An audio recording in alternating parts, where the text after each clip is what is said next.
Donc, à ce moment-ci, j'aurais besoin d'une proposition pour faire l'ouverture de la session.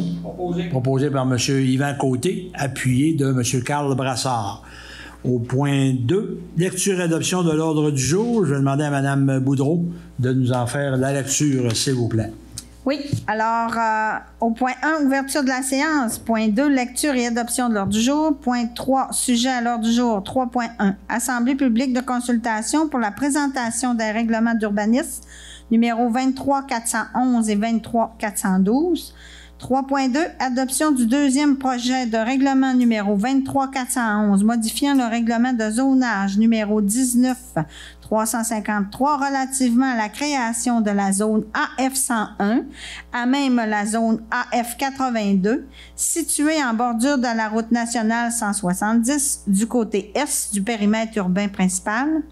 3.3, adoption du deuxième projet de règlement numéro 23-412, modifiant le règlement sur les plans d'implantation et d'intégration architecturale numéro 19-359, relativement à l'application du PIIA dans la zone AF101.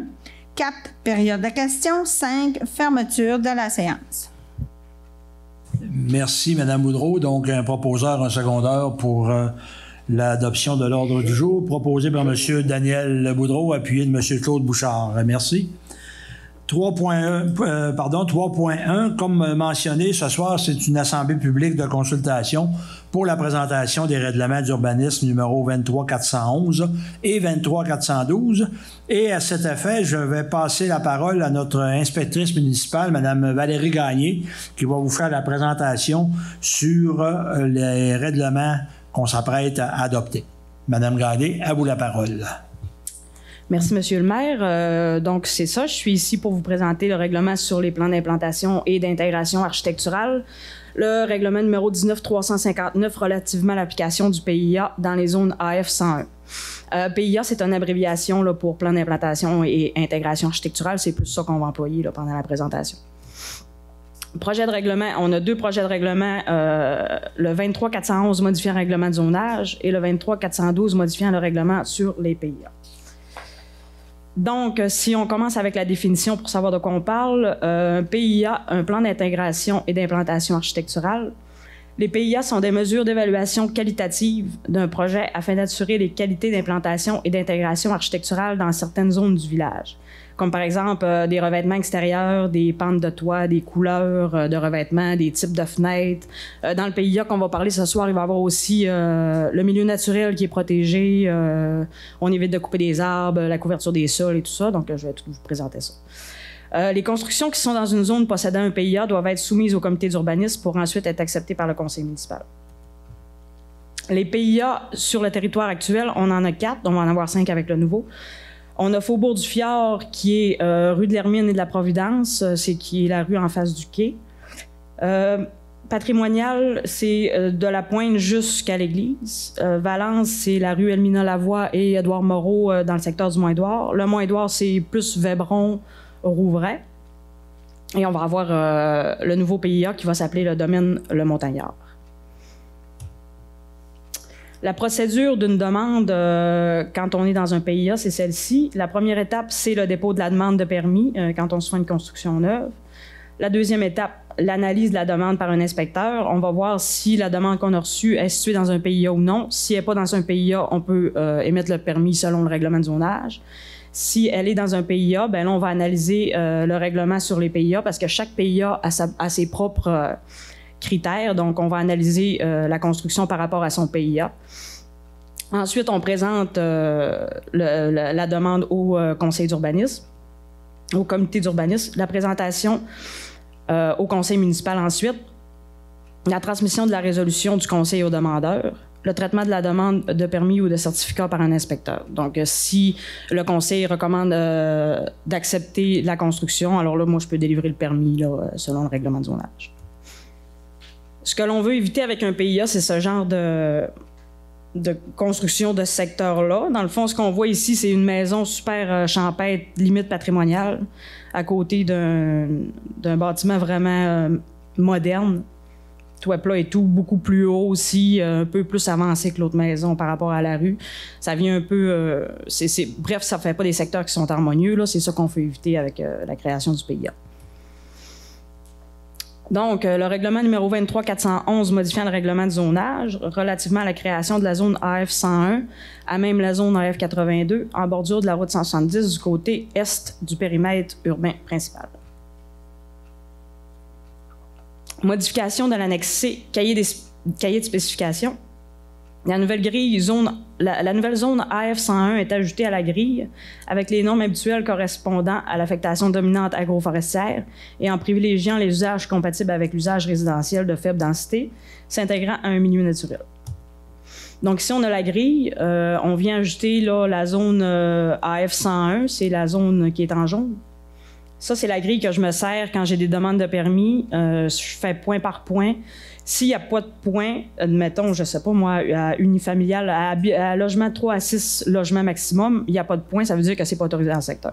Donc, on est venu ajouter cette ligne-là. Là, on voit la note 11 aux deux premières lignes, qui est habitation unifamiliale isolée et bigénérationnelle et habitation unifamiliale et bifamiliale.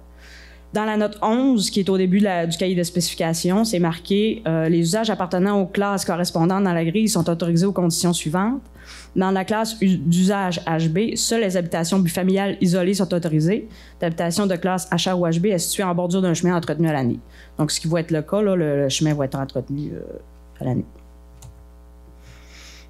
L'emplacement du PIA, donc, à environ 1,5 km de la rue du Coin envers Petit-Saguenay. Donc, il est encerclé en rouge là, sur la carte. Modification de l'annexe D, plan de zonage secteur territoire et secteur agglomération. Donc, on voit du côté gauche, là, c'est avant la création de la zone et du côté droit, c'est après. On voit la zone AF 101 qui est bien délimitée. Donc, le PIA va être seulement applicable à cette zone-là. AF 82, ça y touche pas, c'est vraiment juste à la zone AF 101 pour les futures constructions qui vont se construire dans le secteur. Ajout du chapitre 9, domaine le montagnard, règlement numéro 23-412, modifiant le règlement sur les PIA. Pourquoi la création d'un PIA? La nouvelle zone AF 101 sera créée suite à l'acceptation du présent règlement. Elle est destinée à accueillir un développement résidentiel qui requiert, à la demande des promoteurs, l'application d'un PIA afin d'assurer une qualité des matériaux de revêtement extérieur ainsi que l'intégration du site au milieu naturel d'insertion. Donc, c'est vraiment le promoteur, là, on en a discuté ensemble, mais c'est vraiment sa décision à lui de faire un PIA dans son développement parce qu'il va avoir, ça va être une façon pour lui d'avoir un secteur plus harmonieux avec des normes qualitatives que lui aime, puis ça va faire quelque chose de plus naturel aussi qui va se fondre avec la forêt. Donc, les projets assujettis et non assujettis. Les projets qui sont assujettis s'appliquent à toute nouvelle construction ou modification d'une construction existante située en zone AF 101, ainsi que tous travaux visés par les objectifs et critères qui sont décrits. Donc, il n'y a pas juste les constructions neuves, il va y avoir aussi les rénovations. Si on veut faire une rénovation, je ne sais pas, on ajoute une galerie, ça vient modifier l'aspect extérieur de la maison, à ce moment-là, on est soumis là, au PIA. Les projets non assujettis, les travaux n'impliquant aucune modification du gabarit et aucune modification de l'enveloppe extérieure, les travaux n'impliquant aucune modification du couvert végétal, les travaux n'impliquant aucun remblai ou déblai. Donc, si la toiture, je ne sais pas, on change la toiture, c'est du bardeau d'asphalte noir, on remet du bardeau d'asphalte noir, on n'est pas soumis au PIA. Là. On peut faire une demande de permis normale, ça ne modifie pas l'enveloppe extérieure du bâtiment, donc ça ne sera pas soumis au PIA. Comme, par exemple, les travaux qui n'impliquent aucun remblai ou modification du couvert végétal. Objectifs et critères relatifs à l'architecture.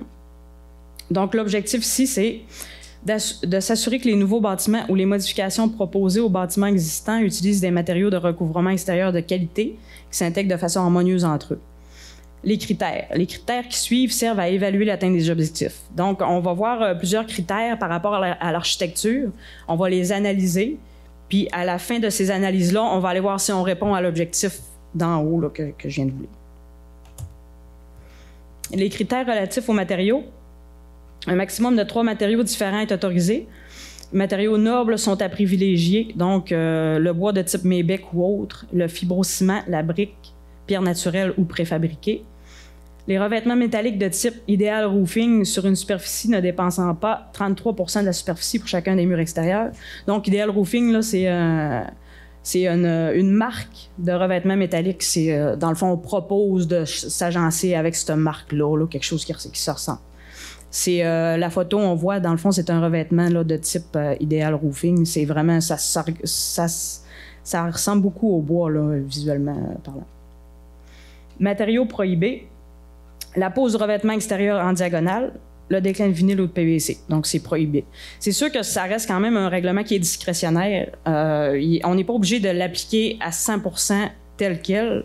Ça reste, c'est toujours le conseil qui a le dernier mot ou les membres du CCU là, qui peuvent recommander du positif, même si on ne répond pas à tous les critères du règlement. Donc, les couleurs, un maximum de 2 couleurs est autorisé pour les revêtements extérieurs d'un même bâtiment. Toutefois, une 3e couleur d'accent est permis afin de créer une touche dynamique mais harmonieuse. La couleur ajoutée ne doit pas excéder 25 % de la superficie complète du bâtiment. Donc, on peut parler les fenêtres, le fascia, ça peut être de couleurs différentes, mais il ne faut pas que ça vienne chercher la dynamique de la construction. La toiture, on recommande le bardeau d'asphalte et la tôle architecturale. Bâtiment complémentaire. L'architecture et le type de matériaux doivent être les mêmes ou de qualité et d'apparence similaire à ceux du bâtiment principal. Pour les stationnements, doit être accessible à partir d'un chemin public ou privé, ce qui est le cas ici. Les matériaux perméables sont encouragés, l'asphalte ou le béton. Conservation des boisés et plantations. Seul le déboisement des aires requises pour l'implantation des bâtiments est recommandé. Les propriétaires doivent préserver autant que possible les armatures ainsi que les bois aux limites de son terrain. C'est-à-dire qu'on va privilégier vraiment les boisés aux limites des terrains au lieu des clôtures. Là. Fait que si on peut garder une certaine aide de bois ou même de cèdre à la limite au lieu des clôtures, c'est à privilégier. Des mesures de végétalisation sont proposées afin de renaturer les secteurs mis à nu lors de la construction, éviter la surélévation des terrains.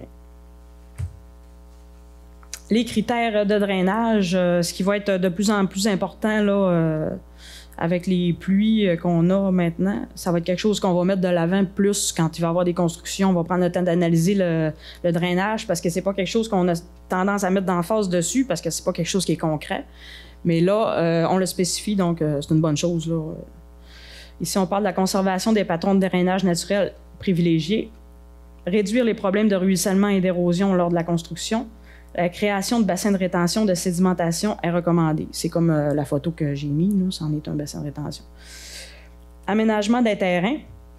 La réalisation d'aménagements extérieurs respectueux des caractéristiques naturelles du terrain et de la topographie du site doit être privilégiée. Donc, si on se construit, admettons, en bas de talus, là, en bas de pentes, il faut que la maison elle se fonde dans la topographie du terrain au lieu de raser le bas de la pente complètement.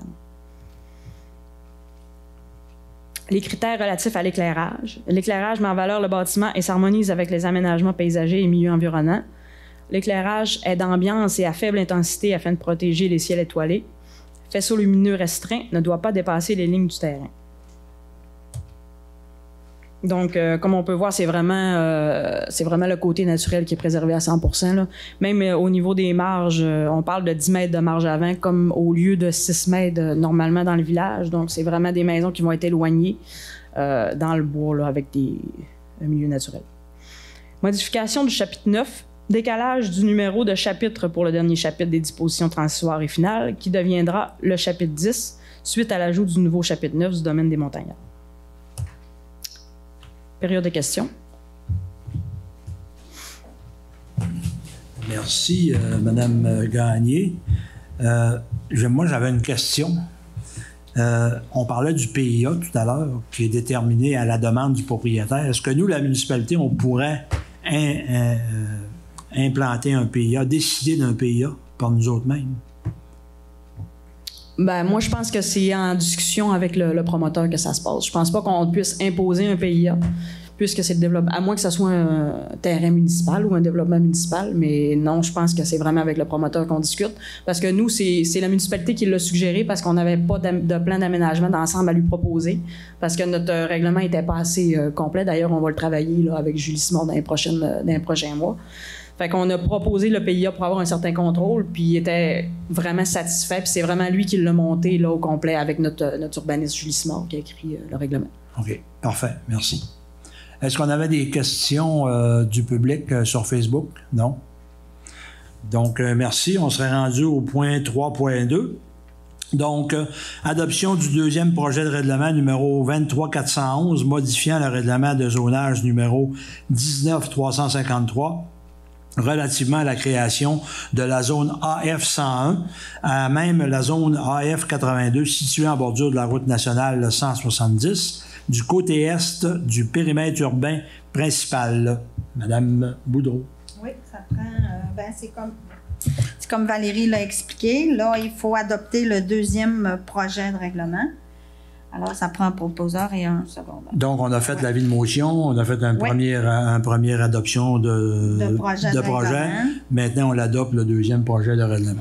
Et à la réunion du 14 août, on va accepter le projet. Le projet. Le règlement en tant que tel. Le règlement. Ouais. Merci beaucoup. Donc, un proposeur, un secondaire, proposé par M. Yvan Côté, appuyé de M. Carl Brassard.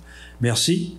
3.3, dans le même ordre d'idées, adoption du deuxième projet de règlement numéro 23411, modifiant le règlement sur les plans d'implantation et d'intégration architecturale numéro 19359, relativement à l'application d'un PIA dans la zone AF 101.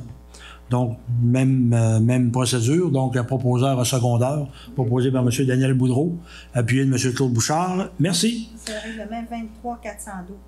Vous avez dit 23411. J'ai dit 411. J'ai 412 d'abord. Période de questions. On n'a pas de questions du public sur Facebook. On n'a pas de public ce soir dans la salle. Donc, on serait rendu à la fermeture de la séance. Un proposeur pour fermer la séance, proposé par M. Yvan Côté. Merci à tous et bonne fin de soirée.